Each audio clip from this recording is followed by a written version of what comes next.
This is the 5th annual presentation on Eastern European Jewry before the Holocaust. The mission of this series, and of my stepfather, Michael Kesler, who conceived it, with the help of the East Brunswick Public Library, is to try to save from the ashes whatever is possible to transmit from the life of Jews before the Holocaust. For Jews, music is the accompanying rhythm of each day's hours. For centuries, the Jews of Eastern Europe, particularly those of Bessarabia, of Poland, of Lithuania, were at the very center of Jewish scholarship and culture. Jewish religiosity, scholarship, theater, and certainly music thrived in that time and place.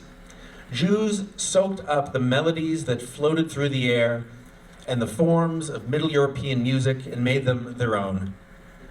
From the high classics to folk tunes and wordless nigunim melodies, the Jews of Bessarabia infused this music with the themes and the emotions of millennia of Jewish hopes and dreams. As a historian of Eastern Europe, I think I'm faced with this very paradox because we do have a very painful memory of these areas. Pogroms, the Holocaust, the infamous blood libel accusations, these are all part of the history of Jewish life there. And yet there had to be a reason why 3/4 of the world's Jewish population ended up there.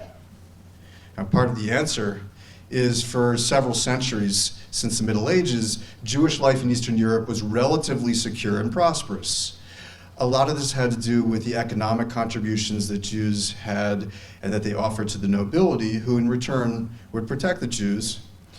And at the end of the 19th century and the beginning of the 20th century, when we see a lot of these really terrible outbreaks of violence, including massive waves of pogroms, it has a lot to do with the decline of the nobility, the emancipation of the peasantry, which is now suddenly competing with Jews, as well as the rise of new forms of anti-Semitism, which are abetted by things like the press, all kinds of new ways of spreading hatred as much as spreading knowledge. This is all part of modernity. Our program highlights the music of the Jewish people that was composed, sung, and played before the Holocaust in Tsarist Russia and Bessarabia. Our selections will tell Jewish life cycle stories from infancy to the time of service in the army during World War I. Our first offering is the lilting lullaby, Rozenkes mit Mandlin, Raisins with Almonds. Mark Warszawski wrote this poignant poem as a metaphor of the destiny of a Jewish child. In dem Beis Hamikdash, in a Winkel Heide, sitzt die Almona was Zion allein. Hier ben Jochid Liedema, singt sie Geseder und singt ihm zum Schlafen a Liedele schön. The Cheder represented the first serious phase of educating a Jewish child, and the learning continued as boys became a bar mitzvah and beyond. No wonder the Jews became known as the people of the book throughout their long history. This learning most frequently involved yeshiva, a word derived from the verb to sit. Attending a yeshiva often required much perseverance and often some suffering for the student. And most of the time, the houses of worship provided the necessary accommodations. Chaim Nachman Bialik, the Jewish Hebrew poet laureate, expressed this beautifully in his famous poem, Should You Wish to Know the Source, which Dr. Barbara Reed, Professor Emerita from Rutgers University, will now read for us. Should you wish to know the source from which your brothers drew their strength of soul, their comfort, courage, patience, trust, and iron might to bear their hardships and suffer without end or measure?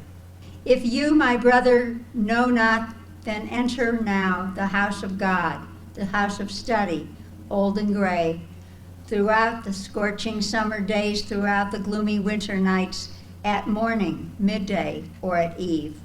And there you may still behold a group of Jews from the exile who bore the yoke, of its burden and who forgot their toil through a worn-out page of the Talmud. And then your heart shall guess the truth, that you have touched the sacred ground of a great people's house of life, and that your eyes do gaze upon the treasure of a nation's soul. The learning continued, usually in houses of worship, as reflected in our next selection, Michael Mashmalon, which Michael will present. Soslavsky depicts in song a poignant portrait of a yeshiva student, very worried about the lack of proper clothing for the coming winter.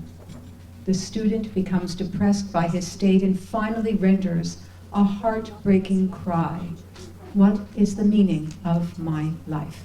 All die stille Storisen und es geht in das Abgrund. Was Mutter kommen, hoff kann mich kaputt. While all of this learning is taking place, a young man's hormones tell a somewhat different story. Mordechai Gebertig, the Jewish troubadour from Krakow, Poland, tells us of a sweet encounter between Rezele and a young man who was about to become a bar mitzvah.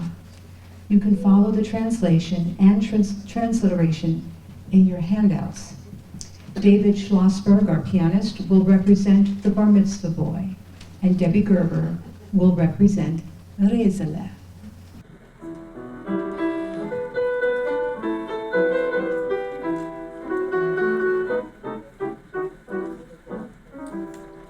Steht sich dort in Gessele, still vertracht an Eisele, drinnen auf dem Beutenstiel wohnt mein Teier Reisele.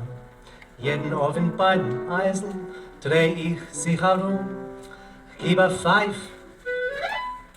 und ruf euch Reisel, komm, komm, komm.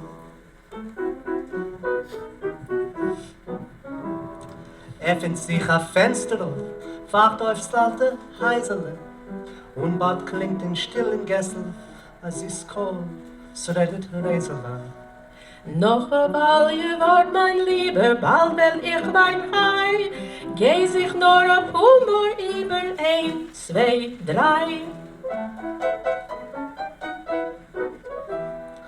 Geh ich mir a freilicher, sing und knack mir nisselich, her ich auf die Trepplich springen, ihre trobne Fieselich.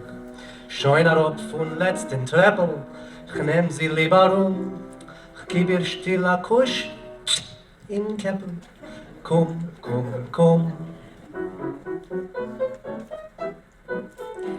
Ich liebe dich, mein Liebenker, und erfordert Dovedo, schrie ich als ein Twillensechel mit am Morgen Dovedo. Wenn gefällens wird in Kleise, sagen sollst du sein, Schrott geschnickt, mein lieber Reise, 1, 2, 3. Geh ich mir a freilicher, sing und knack mir nisselig, her ich auf de Trepp dich laufen, ihre drobne Fieselig. Wieder steht vertracht das Eisen, das Kessel wieder stumm. Komm zu mir en holem Reisel, komm, komm, komm. The last piece of this part of the program, written by Yitzhak von Berdichev, a prolific rabbinic composer, proclaims that God is everywhere. Do addresses the Almighty in a familiar voice, recounting joyfully the omnipotence and the universality of the Almighty. Michael and Stephen will present it as a duet, with May Kesler, a professional dancer, accompanying the exciting music on the dance floor.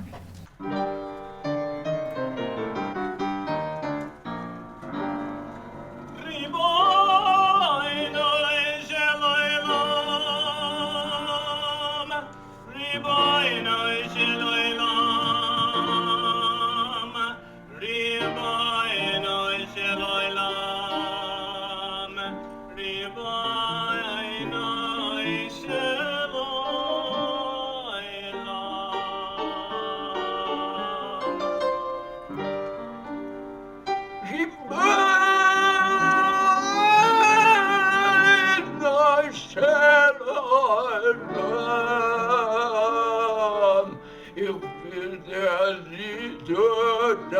singen. Du